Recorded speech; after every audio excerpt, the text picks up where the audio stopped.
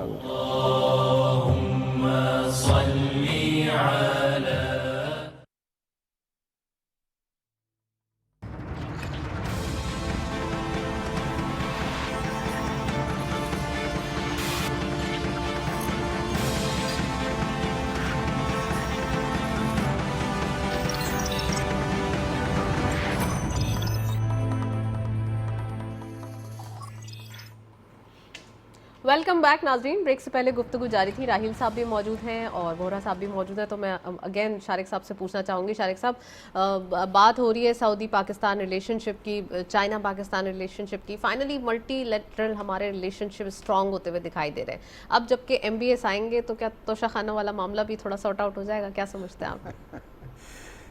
तोशा खाना जो है वो पाकिस्तान के लिए बड़ा एम्बैरेसमेंट का बाइस बना। मैं इसमें एक आपको बड़ी मज़े की चीज़ बताऊं कि हम लोग जब बिज़नेस में किसी फोरम पे, फॉर एग्जांपल मैं जब कराची चैम्बर का सदर था 2 साल पहले, तो हमारी जो वहाँ रूलिंग पार्टी है, हमारा ये एक जिसको कहते हैं अनडिक्लेयर्ड एक है कि हमको कोई भी तोहफ़ा जब मिलता है किसी भी तरफ से, इसलिए कि सदर जब कहीं जाते हैं तो उसको तोहफे तवायफ मिलते हैं, हम उसी दिन उसी वक्त उस तोहफे को अपने जो लोअर कैडर के जो हमारे चैम्बर के मुलाजमीन होते हैं हम उनको दे देते हैं, माँ सिवाय उसके कि जो एक शील्ड होती है जो आपकी अप्रिसिएशन के लिए, वो हम या चैम्बर में रखते हैं या घर पे रखते हैं।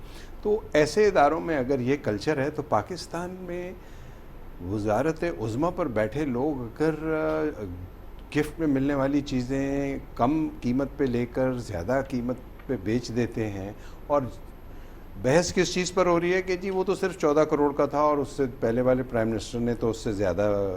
बात तो यहाँ पे ज़बान की और इज्जत की हो रही है। देखिए मैं ये समझता हूँ कि ये चाहे 14 करोड़ हों या 14 अरब हों, तोशा खाना से किसी किस्म की चोरी जो है वो उसकी ज़ात के लिए तो शायद नुकसानदेह नहीं होगी या होगी, लेकिन हमारे मुल्क के लिए बड़ी एम्बैरेसमेंट है। देखिए ये न्यूज़ पूरी दुनिया में ट्रैवल करती है, और फिर हमारे जो प्राइम मिनिस्टर्स हों या इस ओहदे पर फाइज लोग हों, अगर उनके कैरेक्टर के बारे में ये बात मशहूर होगी कि ये बाहर से लेने वाले तोहफे भी बेच देते हैं, मिलने वाले तोहफे जो हैं वो बेच देते हैं, तो ये बड़ी एम्बैरेसिंग है। आई विश कि कोई ऐसी कानून साजी हो जाए कि किसी किस्म का तोहफा भी मिले, वो जिस तरह इंडिया में है कि वो उसको ऑक्शन करें और वो किसी एजुकेशनल फ़ंड के लिए या किसी अच्छे मकसद के लिए उसको इस्तेमाल करें। वेल, वेरी गुड एनालिसिस, और वाकई ऐसा होना चाहिए तो बहुत अच्छा होगा। अच्छा, एलएनजी के हवाले से बात करते हैं शारिक साहब। एलएनजी की नीड पर मंथ हमारी कितनी है, क्योंकि हमारे पास 9 कार्गोज आते हैं और ऑब्वियसली जैसे जैसे सर्दियाँ आ रही हैं हमारी नीड बढ़ती जाएगी। इंडस्ट्रियल लेवल पे हमारी नीड्स अलग हैं, रेजिडेंशियल नीड्स अलग हैं, और हमारे पास अभी गैस के पॉइंट ऑफ व्यू देखा जाए तो बिल्कुल हमारे पास अब we are lacking that. So what do you think कि अब सर्दियाँ आएंगी तो क्या इश्यूज सॉर्ट आउट कैसे होंगे, और दूसरा ये क्या दोबारा गैस की लोड शेडिंग होगी या हम एलएनजी के वो बढ़ते हुए प्राइस बेयर करेंगे, क्या करेंगे सर? अच्छी खबर तो ये है कि अभी 1 हफ़्ता पहले मिनिस्ट्री की तरफ से अनाउंसमेंट आया था कि हमने सर्दियों के लिए जो 4 कार्गो की ज़रूरत थी वो हमने कवर कर लिए हैं। अच्छा। नताशा, इसमें जो सबसे डिफ़िकल्ट पार्ट है पाकिस्तान में एनर्जी की रिक्वायरमेंट का, वो ये है कि हमारे यहाँ जो असेसमेंट है, चाहे वो बिजली की हो या वो गैस की हो, वो असेसमेंट का जो तखमीना जिसको कहते हैं ना कि लगाना कि अब आइंदा आने वाले वक्तों में हमको कितनी ज़रूरत होगी गैस की और ऑयल की, ये ठीक नहीं है। इसमें प्रोफेशनलिज्म नहीं है, इसमें गलतियाँ होती हैं। लाइन लॉसेस भी तो है ना शारिक साहब? नहीं, लाइन लॉसेस के अलावा भी, लाइन लॉसेस तो देखें वो उसको अकाउंट फॉर कर लेते हैं। लाइन लॉसेस का तो उनको पता होता है, इसलिए कि जितनी भी डिस्ट्रीब्यूशन कंपनीज हैं वो उनको बताती हैं कि हमारे इतने लाइन लॉसेस होंगे, वो उसको अकाउंट फॉर कर लेते हैं। लेकिन आने वाले वक्त में हमारी जो एस्टिमेटेड रिक्वायरमेंट कितनी है, इसका तखमीना जो है वो भी मिनिस्ट्रीज़ जो हैं वो ठीक तरीके से नहीं लगा पाई। आपको याद होगा कि पिछले 2 साल पहले जो पाकिस्तान में और ख़ुसूसन कराची में शदीद जो गैस का बहरान आया था, तो हमने वहाँ जाकर उस वक़्त पेट्रोलियम मिनिस्ट्री से, एनर्जी डिपार्टमेंट से जब पूछा कि आपने क्या असेसमेंट की थी कि पाकिस्तान में जो सर्दियों में कितनी हमारी गैस की रिक्वायरमेंट होगी, उनके नंबर्स जो थे, जो फिगर्स थे और जो हमारे फिगर्स थे, उसमें बहुत ज़्यादा फ़र्क था। इसलिए कि हमको हमारे मेंबर्स जो थे, हमको अंदाज़ा होता है कि जी उनको उनकी क्या रिक्वायरमेंट। तो फर्स्ट ऑफ ऑल ये जो डिमांड को असेसमेंट सही होनी चाहिए, आप उसकी असेसमेंट सही होनी चाहिए और उसके बाद फैसला होना चाहिए कि कितना ऑयल और कितना तो हमें गैस हमको चाहिए। आप समझते हैं कि हमें इंडस्ट्रीज़ के लिए तो चाहिए ना, बट जो मिनिस्ट्री की तरफ से और जो टेक्सटाइल सेक्टर कह रहा है वो तो इस वक्त ख़ासा इत्मीनान का इजहार कर रहे हैं कि इस दफ़ा सर्दियों में शॉर्टेज नहीं होगी और होनी भी नहीं चाहिए, इसलिए कि पाकिस्तान में जो रिक्वायरमेंट है इस वक्त इंडस्ट्री की, वो लोकल जो हमारी गैस है उससे तो पूरी नहीं होती और हम डिपेंडेंट हैं एलएनजी पर। बट होपफुली इस सर्दियों में उम्मीद है कि वो क्राइसिस नहीं आएगा जो पिछले सालों में था। राइट। अच्छा राहिल साहब, प्लीज़ ये बताइए कि रिहैबिलिटेशन का काम फ्लड के बाद शुरू हो रहा है, तो कितनी रिक्वायरमेंट होगी सीमेंट की, स्टील की? क्योंकि यहाँ पे सीमेंट के हवाले से जब कोल प्राइसेस बढ़ रहे थे तो ये भी कहा जा रहा था कि सीमेंट प्राइसेस भी बढ़ेंगे, कंस्ट्रक्शन एक्टिविटी एक्सपेंसिव हो जाएगी। अब जबकि एक रिसेशन के बाद एक्टिविटी नज़र आएगी तो क्या समझते हैं आप, क्या वाकई ये एक्सपेंसिव होगी या कुछ रिलैक्सेशन देखी जाएगी? देखें जी, ये तो डिपेंड करता है, जैसा कि मैंने पहले कहा, गवर्नमेंट की पॉलिसीज़ जितनी इनकंसिस्टेंट हैं, सीमेंट की डिमांड इस वक्त, सीमेंट एंड स्टील दोनों जो कंस्ट्रक्शन के मेन कंपोनेंट्स हैं, रॉ मटेरियल हैं, उनमें इस वक्त ऑल टाइम लोएस्ट आप रिकॉर्ड कर सकते हैं कि स्टील एंड सीमेंट, चूँकि फ्लड्स की वजह से, ओवरऑल प्राइस हाइक की वजह से, आप आज से 1 साल पहले जो स्टील री रोलिंग मिल से जो पर टन एवरेज 1 लाख से 1,20,000 रुपये पर टन के दरमियान स्टील आज से 1 साल पहले था, और आज वही स्टील 2 लाख और 2.25 लाख के दरमियान फ्लक्चुएट कर रहा है पिछले 3 माह से। तो अगर 100% प्राइस हाइक स्टील री रोलिंग मिल्स वाले कर देंगे इस बहाने को बना के कि जी पीछे से आयरन ओर की प्राइस इंटरनेशनल मार्केट में बढ़ गई। अच्छा सर, आप 1 साल से कह रहे हैं, if I am not mistaken, तो पिछले 2 साल पहले की ये प्राइस है, और 1 साल पहले तो ऑलरेडी जो एक अनब्रांड या फिर जो ब्रांड के बगैर सरिया था वो मिल रहा था इसका स्टील नहीं 120 पे आपने बताया। आज नवंबर 2022 है आने वाला महीना, और आप अक्टूबर 2021 के प्राइसेस देख लीजिए, वो बिटवीन 1 लाख और 2.25 लाख रुपए पर टन था। जो एक्चुअल प्राइस हाइक आया है वो दिसंबर जनवरी 2022 के बाद आया। इस साल में, जो मौजूदा साल में है हम, उस साल में एक्चुअल प्राइस हाइक आया, जब उसकी एक वजह थी इंटरनेशनल मार्केट में आयरन ओर की प्राइस बढ़ना, दूसरा रुपये का डिवैल्यू होना, और तीसरा ऑयल का बढ़ना। ये तीनों कंपोनेंट्स डायरेक्टली इम्पैक्ट करते हैं एक स्टील री रोलिंग बार की प्राइस को। गुलामी हो रही है राहिल साहब, ये दिसंबर तो 21 का आप कहेंगे। जी जी जी जी, इस साल तो अभी दिसंबर आएगा, पास्ट दिसंबर, पास्ट दिसंबर। तो दैट मींस कि ये जो स्टील और सीमेंट की प्राइस थी, ये पिछले साल दिसंबर में बहुत बढ़ना शुरू हुई, और वो उसने अपना पीक लिया इस गुज़िश्ता अप्रैल में 2022 में, जिसमें हमने स्टील की प्राइस को 2,40,000 से तजावुज़ करते हुए देखा। इसी तरह अगर आप सीमेंट की बात करें तो वो आज से कुछ साल, 1.25 साल पहले 8 से 9,000 रुपये पर टन में सीमेंट अवेलेबल था मार्केट में, और आज वही सीमेंट 16,000 रुपये पर टन पे हमें मिल रहा है, जिसकी वजह से हमारी जो बुनियादी बेसिक कंस्ट्रक्शन कॉस्ट है, जो आज से 1.5 साल या 2 साल पहले 3,000 रुपये पर स्क्वायर फीट से कम हुआ करती थी, वो आज 5,000 रुपये से तजावुज़ कर गई है। तो अगर ये रिहेबिलिटेशन के ऊपर गवर्नमेंट ने कोई कंसिस्टेंट पॉलिसी नहीं बनाई तो ये बहुत बड़ा एक लम्हा फिक्रिया है और बहुत बड़ा एक मसला है उन लोगों के लिए जो रिहेबिलिटेट करेंगे। आबाद की जानिब से भी कुछ प्रपोजल्स दिए जा रहे हैं गवर्नमेंट को कि वो ऐसे छोटे छोटे से बॉक्स हाउसेस बना के दे सकते हैं, उनकी कीमत भी बहुत कम होगी, चंद हज़ार होगी, और उनमें बैम्बू ट्रीज का इस्तेमाल किया जाएगा। जी बिल्कुल, कुछ ऐसा है। 3 इकसाम की लो कॉस्ट हाउसिंग कंस्ट्रक्शन के प्रपोजल्स हमने फेडरल और प्रोविंशियल सिंध गवर्नमेंट दोनों को मुहैया किए हैं, जिसके ऊपर हम मुंतज़िर हैं उनके जवाब का। कि एक है लो कॉस्ट जो LGS स्ट्रक्चर होता है, उसके ऊपर लाइट वेट स्ट्रक्चर के ऊपर घर डिज़ाइन किया जा सकता है, दूसरा लोड बेरिंग मैकेनिज्म के ऊपर डिज़ाइन किया जा सकता है, और तीसरा जो सीमेंट बोर्ड, जो रेडीमेड सीमेंट बोर्ड्स आते हैं उनको इस्तेमाल करके घर बनाए जाते हैं जिप्सम बोर्ड्स के ऊपर। तो इन तीनों कंपोनेंट्स को अगर आप क्लब करके एक घर बनाएंगे तो हमने यहाँ तक प्रपोज किया है कि हमारी आबाद जो है वो इसमें अपना भरपूर ताउन तमाम मेंबरान की जानिब से लेके सिंध गवर्नमेंट और फेडरल गवर्नमेंट के साथ काम करने को तैयार है, बशर्ते कि हमें मौका दिया जाए और हमें इस मौजू पे हमारी खिदमात ली जाएँ। एक हम एज ए एसोसिएशन अपना रिकमेंडेशन और प्रपोजल गवर्नमेंट्स को दे सकते हैं, लेकिन हम इन्फोर्स नहीं कर सकते उन्हें, जिस पे हम मुंतज़िर हैं कि अब ज़ाहिर है रिहेबिलिटेशन से पहले जो रेस्टोरेशन का और रिलीफ का काम चल रहा था पिछले कुछ महीनों से, उसमें भी हमने अपना भरपूर आबाद ने किरदार अदा किया। बदीन वाली साइड पे, बदीन से आगे जाएं तो वहाँ हमने अल्हम्दुलिल्लाह काफ़ी रिलीफ, जामशोरों में हमारे फॉर्मर चेयरमैन मोहसिन शिखानी साहब और हनीफ मेमन साहब पर्सनली गए, उन्होंने विज़िट किया और वहाँ रिलीफ की काफ़ी एफर्ट्स हमने किए। अब रिहेबिलिटेशन के स्टेज पे भी हम तमाम इदारों के साथ, तमाम गवर्नमेंट्स के साथ मिलके काम करने को तैयार हैं, बशर्ते कि हमें मौका दिया जाए। और दूसरा जो कार्टलाइजेशन है रॉ मटेरियल बनाने वालों की, स्टील रीरोलिंग मिल और सीमेंट मैन्युफैक्चरर्स की जो कार्टलाइजेशन है, उसके खिलाफ हमारे साथ ताउन भी किया जाए और हमारी दादरसी की जाए। हम जब रॉ मटेरियल की प्राइस बढ़ती है, पॉइंट आउट करते हैं आयरन ओर की जब प्राइस इंटरनेशनल मार्केट में बढ़ती है तो with in minutes and with in hours यहाँ स्टील की प्राइस बढ़ जाती है, लेकिन जब आयरन ओर की प्राइस कम होती है तो महीने गुजर जाते हैं, जो स्टील की प्राइस है वो यहाँ लोकली कम नहीं होती। इसी तरह जब आज से आप 2 माह पहले देखें तो डॉलर जो है वो अप्रॉक्सीमेटली 240 रुपए से ज़्यादा पे ओपन इंटर बैंक में ट्रेड हो रहा था, जी। और आज 220 रुपए से कम पे या 220 रुपए पे है। तो ऑलमोस्ट 10%, 9 to 10% का रुपी में एप्रिसिएशन हमने देखा, लेकिन उसका इम्पैक्ट अभी तक स्टील पे नहीं आया, ना ही सीमेंट पे आया।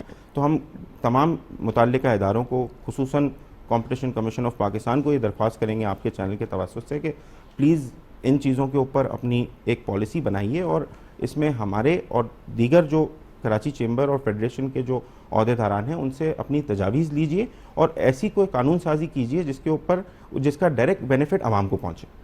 राइट, चलें जी, आपने डॉलर का जिक्र किया है तो नेक्स्ट सेगमेंट की तरफ चलते हैं, देखते हैं आज की प्राइसेस।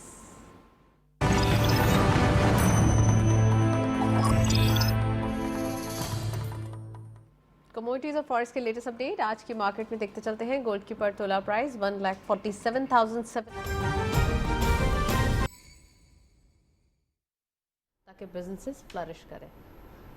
मैं समझता हूँ कि फाइनेंस मिनिस्टर साहब का ये जो माइंडसेट है ये बहुत अच्छा है। ये इकोनॉमी को पढ़ा हुआ है जी। उन्होंने पाकिस्तान की। और अगर वो उसको अपने इस माइंडसेट को एग्जीक्यूट भी कर दें, इम्प्लीमेंट भी कर दें, और पॉलिसी रेट, इसलिए कि पाकिस्तान में देखें जो ज़्यादा बड़ी इकोनॉमी है वो तो अनडॉक्यूमेंटेड इकोनॉमी है, उसको पॉलिसी रेट से कोई फ़र्क नहीं पड़ता। एग्जैक्टली। जो डॉक्यूमेंटेड सेक्टर है, जो फॉर्मल सेक्टर है, जो पाकिस्तान के टैक्स में कंट्रीब्यूट कर रहा है, असल तो पॉलिसी रेट और जो इंटरेस्ट रेट्स इतने ज़्यादा पे करने पड़ते हैं वो फॉर्मल और डॉक्यूमेंटेड सेक्टर है। तो उसको बचाने के लिए मैं समझता हूँ कि पाकिस्तान में जो है सिंगल डिजिट में फौरी तौर पर पाकिस्तान का जो है ये इंटरेस्ट रेट आना चाहिए, और उससे पाकिस्तान को इन्फ्लेशन कंट्रोल करने में ज़्यादा आसानी होगी। ये हम इकनॉमिक्स की किताबों में पढ़ते हैं एक्चुअली कि अगर आपने इन्फ्लेशन ज़्यादा है और आपने उस इन्फ्लेशन को Policy rate कंट्रोल बढ़ा करना दें है आप। तो आप इंटरेस्ट रेट बढ़ा दें और उससे लोगों की जो परचेजिंग पावर है उसको कम कर दें और वो इन्फ्लेशन डाउन हो जाएगा। लेकिन इस वक्त जो इन्फ्लेशन कम हो रहा है वो नेचुरली ये इसीलिए हो रहा है कि formula दुनिया काम नहीं कर में रहा ये अभी। पाकिस्तान में काम नहीं करेगा। लेकिन अब कमोडिटी प्राइसेस कम हो रही हैं, होपफुली ये इन्फ्लेशन रेट मज़ीद 2 से 3% जो है अगले महीने कम होगा इंशाल्लाह। वेल ये तो बड़ा ही, वी आर वेरी ऑप्टिमिस्टिक और ये बहुत अच्छा हो जाएगा पाकिस्तान के लिए। राहिल साहब, डॉलर की भी एक हम कह सकते हैं बैकफुट एक जर्नी देखी जा रही है। 245 से अब 218 या 220 जो आज की मार्केट पे भी आपने देखा, क्या दिखाई दे रहा है, क्या इम्पैक्ट होगा कंस्ट्रक्शन सेक्टर के ऊपर? और आपने कहा कि तमाम जो कंस्ट्रक्शन एक्टिविटी है उसके चार्जेस या उसके जो कॉस्ट प्राइस है वो बहुत बढ़ गया है। तो आप समझते हैं कि कंस्ट्रक्शन तो होती ही है, मतलब हम तो बचपन से सुनते आ रहे हैं बड़ा महंगा हो गया है घर बनाना, लेकिन लोग तो बनाते ही हैं। तो आप क्या समझते हैं कि कितना ज़्यादा लोगों की जो बाइंग पावर है या लोगों की जो एक कंजम्पशन है इस चीज़ की, वो क्या इम्पैक्ट करेगी? देखिए, कराची खुसूसन और उमूमी तौर पे पूरे पाकिस्तान में जो कंस्ट्रक्शन की डिमांड और सप्लाई है वो एक्चुअली डिमांड के ऊपर ड्राइव्ड है, चाहे कॉस्ट जितनी भी हो। अगर हम कराची की बात कर लें तो तकरीबन 50% कराची का जो हिस्सा है वो स्लम्स में, कच्ची आबादी में रहता है। उन लोगों को आज मीडिया के ज़रिए और दीगर प्लेटफॉर्म से ये शऊर आ गया है कि एक अच्छा लिविंग स्टैंडर्ड क्या चीज़ है। Exactly. उन्होंने वो देख लिया, वो दूसरों को उस चीज़ को एक्सपीरियंस करते हुए उन्होंने खुद एक्सपीरियंस कर लिया। अब हर किसी की ख्वाहिश है कि वो अपना स्टैंडर्ड ऑफ लिविंग एलिवेट करे।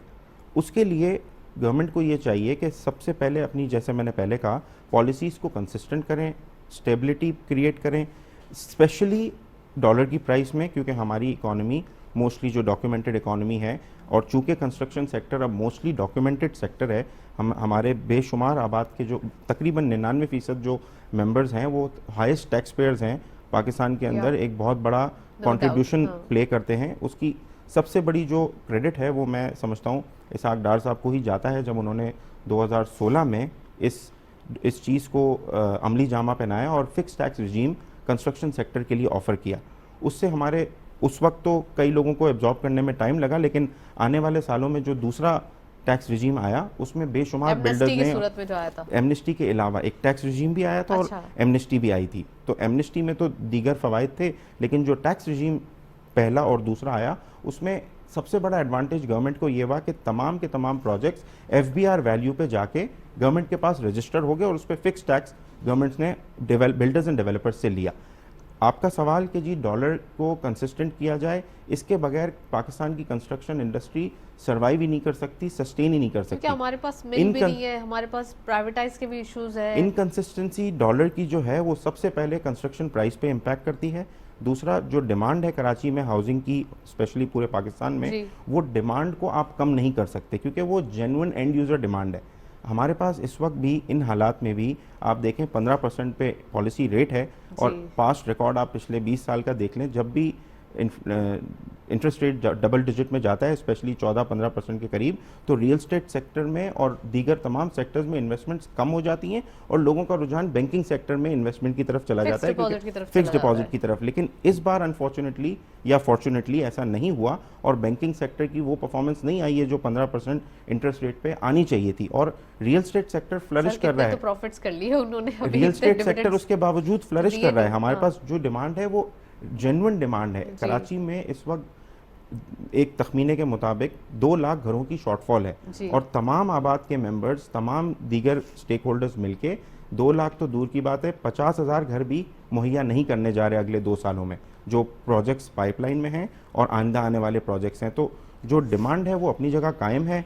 गवर्नमेंट को चाहिए कि वो हमारे लिए कंसिस्टेंसी पैदा करे, ना सिर्फ डॉलर में बल्कि रॉ मटेरियल एंड कंस्ट्रक्शन की जो बाय प्रोडक्ट्स हैं उनके अंदर, ताकि सस्ती कीमत पे लोगों को घर मुहैया हो और उनका लिविंग स्टैंडर्ड बेहतर हो। चलें जी, well thank you so much. Rahil साहब हमारे साथ मौजूद थे। Thank you so much Sharik Bohra साहब, आपने प्रोग्राम में ज्वाइन किया। आज के दिन हमने डिस्कशन की जिसमें काफ़ी डिटेल एनालिसिस ओवरऑल पाकिस्तान के FATF के बाद, वाइट लिस्ट में आने के बाद जो पर्क्स, जो हम कह सकते हैं ना पॉजिटिविटी पाकिस्तान अचीव करेगा, वो आज हमने डिस्कस की। That's it. इसी नोट पर प्रोग्राम को वाइंड अप करते हैं। इजाज़त दीजिए, अल्लाह हाफिज़।